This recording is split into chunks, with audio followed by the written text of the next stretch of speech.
Olá, bom dia para você. Seja bem-vindo a essa edição. Começa esse jornal, é claro, agradecendo a sua presença. Muito bom começar o dia na sua companhia. Vamos iniciar essa quinta-feira olhando para tudo que vai ser assunto hoje, para você ficar, é claro, muito bem informado. Pega o seu cafezinho, chazinho, pão na chapa que eu vou te falar quais os temas que movem o Brasil e o mundo nesse 25 de abril. Abro para você o nosso cardápio de notícias. O número de professores concursados cai ao menor patamar em 10 anos. O Brasil vacina 23% do público-alvo contra a gripe na metade da campanha. O governo espera alcançar os 90%. Premier da Espanha cogita renunciar após investigação judicial contra sua esposa.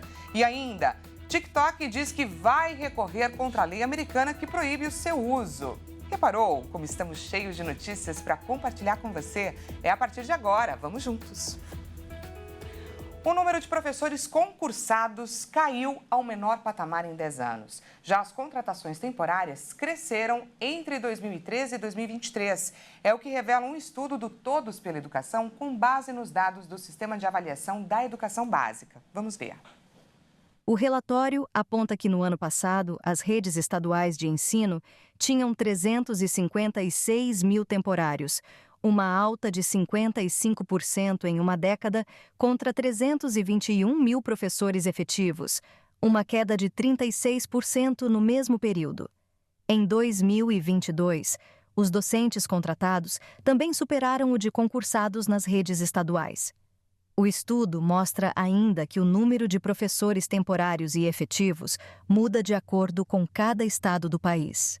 Em 2023, 15 estados tinham mais professores temporários do que efetivos e, ao longo da década, 16 universidades federais aumentaram o número de professores temporários e diminuíram o quadro de concursados. O aumento das contratações de professores temporários é um dos principais motivos para o crescimento do quadro geral de docentes nas redes estaduais nos últimos anos. Entre 2020 e 2023, houve um acréscimo de quase 30 mil profissionais no corpo docente das redes estaduais. Ainda assim, durante uma década, o número geral de professores teve redução de 57 mil docentes, acompanhando a diminuição de matrículas da educação básica. Em 9 redes estaduais, o tempo de contrato de professores temporários é de apenas 24 meses, o que obriga que os professores enfrentem um processo de seleção a cada 2 anos, sem garantia de remuneração no intervalo entre os contratos. O Google informou que vai proibir a veiculação de propaganda política nas eleições municipais deste ano. Ele não quer complicações com as fake news. Quem traz para a gente mais informações é o nosso repórter Fernando Jesus. A empresa tomou a medida após a atualização das regras para a propaganda eleitoral feita pelo Tribunal Superior Eleitoral, o TSE. A proibição inclui YouTube, resultados na busca feitas no Google e os demais tipos de publicidade contratadas nas plataformas da empresa. De acordo com o Google, existe uma dificuldade técnica para cumprir as obrigações determinadas pelo TSE. A resolução do tribunal, que foi aprovada em 27 de fevereiro, proibiu as plataformas digitais de venderem qualquer tipo de serviço de impulsionamento de postagens, principalmente de notícias falsas, as chamadas fake news. O TSE exige que as plataformas digitais que oferecem esse tipo de serviço façam um acompanhamento em tempo real do conteúdo e dos valores. E é preciso conferir o que chegou, se é verdade e, se não for, não divulgar. Os responsáveis deverão ser identificados. O Google alega que o trabalho é muito amplo e poderia resultar em multas para a empresa. E a mudança será feita nas regras de conteúdo político do Google Ads, que é a ferramenta em que os anunciantes podem pagar para divulgar os seus conteúdos em serviços da empresa. E após a morte do cachorro Joca dentro de um avião da Gol na última segunda-feira, o ministro de Portos e Aeroportos, Silvio Costa Filho, convocou uma reunião com as companhias aéreas para discutir normas mais rígidas para o transporte de animais. Ao lado da primeira-dama Janja Lula da Silva, em um vídeo postado nas redes sociais, Costa Filho disse que instaurou um processo administrativo para apurar os motivos que levaram à morte de Joca. O ministro também cobrou uma investigação imediata da Agência Nacional de Aviação Civil. e falou sobre a necessidade de uma legislação mais dura sobre o tema. Em nota, a Agência Nacional de Aviação Civil informou que instaurou um processo administrativo contra a Gol para investigar os motivos que levaram à morte do cachorro. A companhia tem 3 dias para prestar informações sobre o caso. A agência solicitou à companhia aérea, entre outras informações, detalhes sobre as condições de transporte do animal, o seu envio para a localidade diversa da contratada e as condições para a prestação desse tipo de serviço. O objetivo é abrir processo de fiscalização conforme as constatações apuradas. Na segunda-feira, Joca morreu dentro de um avião da Gol. Ele deveria ter embarcado com destino a Sinop, em Mato Grosso, junto com o seu tutor, João Fantasini Júnior. Mas a aeronave pousou em Fortaleza, no Ceará. O tutor disse que apresentou um atestado veterinário à companhia aérea, indicando que o animal suportaria uma viagem de até 2 horas e meia. Mas o cão ficou quase 8 horas na aeronave. Ele ainda ficou cerca de 1 hora e meia na pista de embarque e desembarque, em uma temperatura de aproximadamente 36 graus. Segundo a família, Joca ficou dentro do canil sem comida ou água. O caso foi registrado como crime de abuso a animais. A Delegacia de Investigação de Crimes contra o Meio Ambiente está à frente do caso. Após a repercussão do caso, a Gol anunciou que o serviço está suspenso pelos próximos 30 dias para concluir a investigação do caso. E a campanha de vacinação contra a gripe completa hoje 1 mês com 23,51% do público-alvo imunizado. Faltando ainda pouco mais de 1 mês para a ação terminar, o Ministério da Saúde pretende alcançar pelo menos os 90%. Após 1 mês de intensa mobilização, a campanha de vacinação contra a gripe no país atinge nesta quinta-feira um total de 15 milhões e meio de indivíduos vacinados dentre os 75 milhões e 800 mil que compõem o grupo prioritário. E a expectativa é que até o dia 31 de maio, quando a campanha será encerrada, esse número chegue a pelo menos 90%. Embora a campanha tenha sido oficialmente iniciada no final de março, as doses começaram a ser aplicadas alguns dias antes, à medida que os estados recebiam as primeiras unidades da vacina. Este ano, a vacinação contra a influenza foi antecipada devido ao aumento da circulação de vírus respiratórios no país. O governo federal também adotou uma estratégia diferenciada para a região norte, imunizando a população entre novembro e dezembro, considerando as particularidades climáticas da região. Lembrando que a dose da vacina contra a gripe pode ser administrada simultaneamente com outras vacinas, incluindo a da Covid. Essa proteção é crucial para evitar hospitalizações e óbitos. Segundo estimativas da Organização Mundial da Saúde, entre 5% e 10% da população mundial é infectada pelo vírus. Influenza anualmente, resultando em até 650 mil mortes. A imunização está liberada para idosos, gestantes, mulheres que deram à luz recentemente, trabalhadores da saúde, crianças de 6 meses a menores de 6 anos, professores da rede pública de ensino, entre outros públicos prioritários. Você já deve ter ouvido falar que a luz das telas prejudica a saúde ocular, a saúde dos olhos. Mas tudo depende do tempo e da forma como certos aparelhos são usados. Vamos conferir com a nossa repórter Maria Clara Leite o que é mito e o que é verdade sobre o tema. Televisão, computador, smartphone, tablet e por aí vai. Hoje em dia é quase impossível encontrar quem não passe longas horas diante das telas dos equipamentos eletrônicos. Só que esses dispositivos digitais emitem uma quantidade considerável de luz azul, que é prejudicial à saúde ocular de diversas formas. Inclusive, a estimativa da Organização Mundial da Saúde sobre o tempo ideal de exposição às telas varia de acordo com a faixa etária. Segundo a OMS, até 2 anos de idade, as crianças não devem ter qualquer exposição. De 2 a 6, só 1 hora por dia. De 6 a 10, 2 horas ao todo. E acima de 11 anos, limite máximo de 3 horas. Só que aí chega a fase adulta e muitos já acabam trabalhando diante de telas praticamente o dia todo. Mas calma, tem como evitar certos prejuízos com alguns hábitos, como explica o oftalmologista com quem eu conversei. Veja. A luz azul é uma luz presente no espectro no ambiente. Ela pode causar nos olhos algumas alterações, como inflamação de conjuntiva e córnea, que levam a olho vermelho, a olho seco e opacidades da córnea que podem diminuir a visão, como também podem diminuir a visão a formação de catarata e alterações na retina.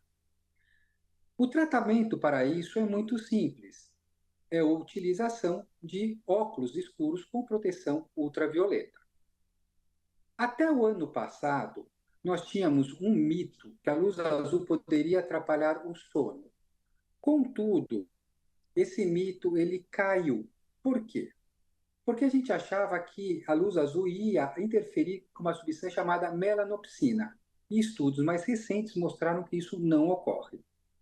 Já para crianças, o uso abusivo do celular provoca uma alteração no músculo dentro do olho, levando a uma miopia. Então, para isso, o que é o melhor? É você colocar tudo que a criança olha no celular, colocar numa TV, espelhar o celular numa TV.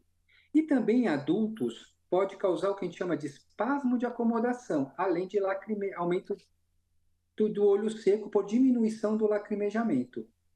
E para isso, basta, de vez em quando, olhar na janela um ambiente fora, depois voltar a trabalhar. É isso aí, é importante seguir essas recomendações e sempre visitar um oftalmologista para a prevenção de doenças e assim não engrossar as estatísticas da OMS, que mostram que há atualmente cerca de 285 milhões de pessoas no mundo todo com a visão prejudicada, sendo 35 milhões só aqui no Brasil. E veja a seguir, Premier da Espanha cogita renunciar após investigação judicial contra sua esposa.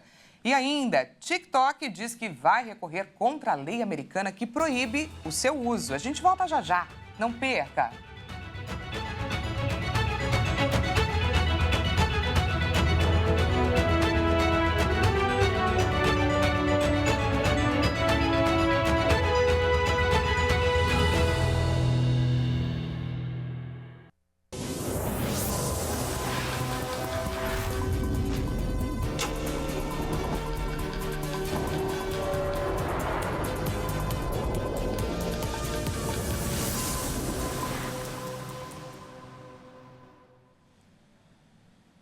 Seja bem-vindo mais uma vez, nós estamos de volta e ao vivo, 8 horas e 46 minutos pelo horário de Brasília. Trazemos mais destaques dessa quinta-feira para compartilhar com você.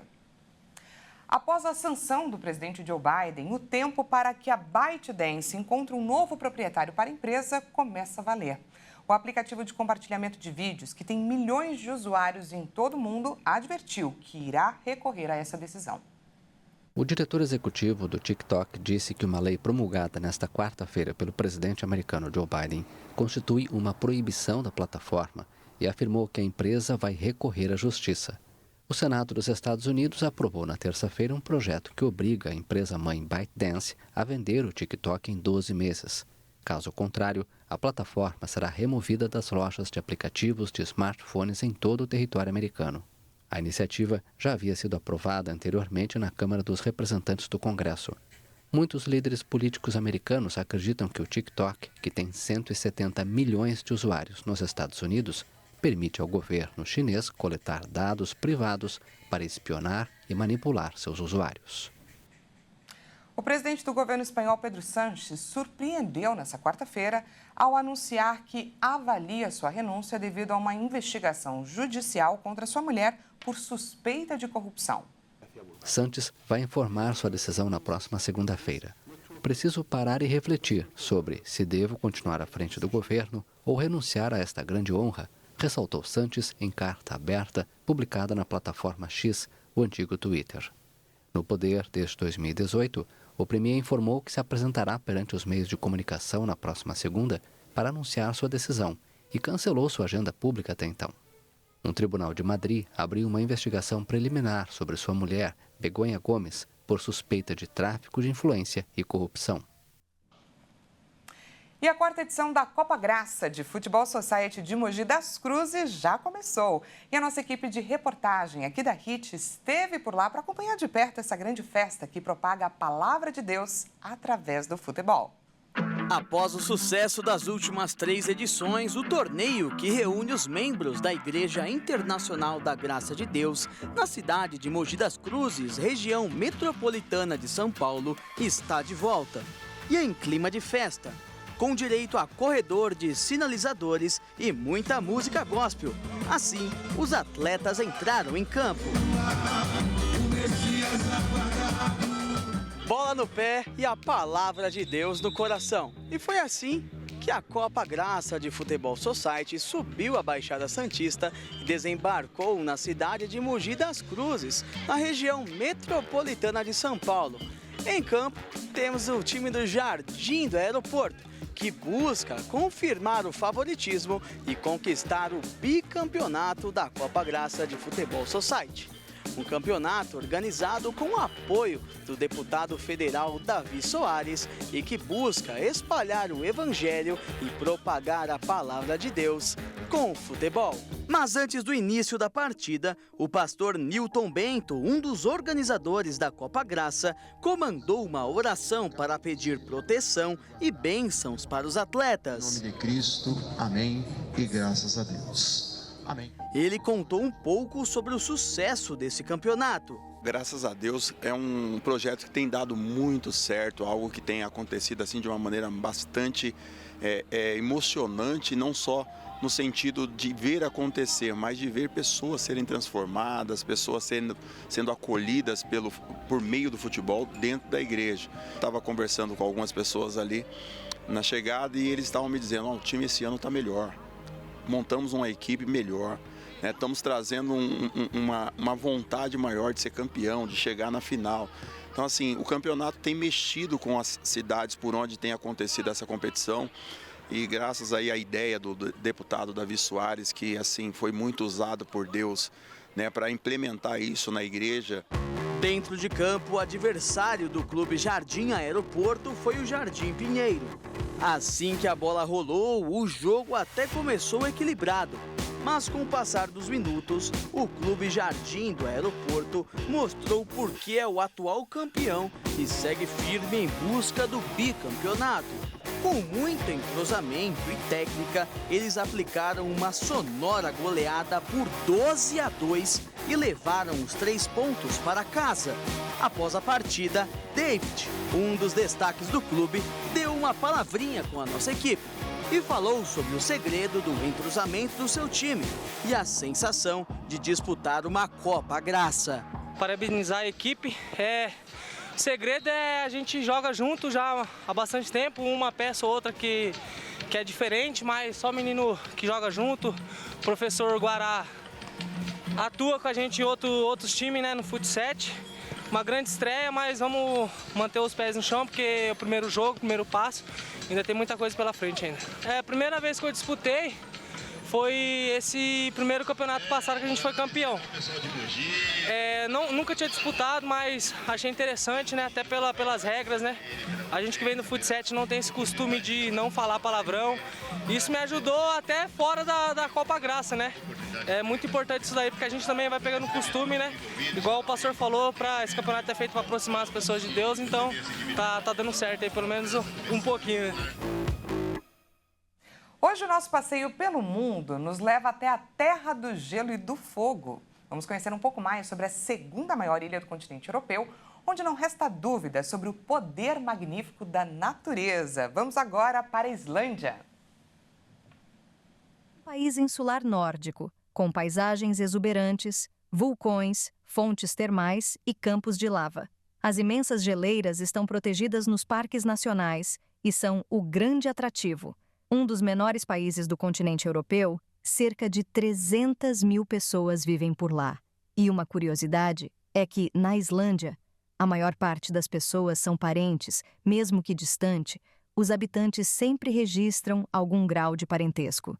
A Islândia tem aproximadamente 130 vulcões no seu território, que fazem parte de 32 sistemas vulcânicos, e um dos fenômenos mais lindos da Terra pode ser visto muito bem de lá. A aurora boreal, que acontece devido à interação química entre os ventos solares e os gases atmosféricos presentes na termosfera. Um país cheio de belezas naturais que, com certeza, dá vontade de conhecer. E já que estamos falando da Islândia, com a ajuda, é claro, da tecnologia, é para lá que vamos. Dessa vez, iremos observar um lugar, gente, no mínimo inusitado. Vamos direto para o vulcão Hagafell, que está em erupção neste exato momento. Localizado na montanha de Hagafell, na península de Reykjanes, que é conhecida por sua grande atividade vulcânica, ela conta aí com 30 vulcões e aproximadamente 700 crateras. Essa atividade faz com que a península não tenha, claro, vegetação, mas, em compensação, o lugar é objeto de estudo da energia geotérmica, que é a energia obtida através do calor da Terra. Enquanto aqui no Brasil são 8 horas e 55 minutos, na Islândia agora são 11 horas e 55 minutos e eu não consigo nem saber a temperatura que faz agora, neste exato momento por lá, mas imagino que está altíssima. Essa edição, gente, fica por aqui. Mais informações você confere, é claro, ao longo da nossa programação. Não se esqueça que às 10 horas, Juliana Dariva chega com mais notícias para você e eu retorno na edição da 1 da tarde com um balanço com as notícias, com tudo que aconteceu no Brasil e no mundo na manhã dessa quinta-feira. Portanto, não perca, encontro marcadíssimo. Até lá!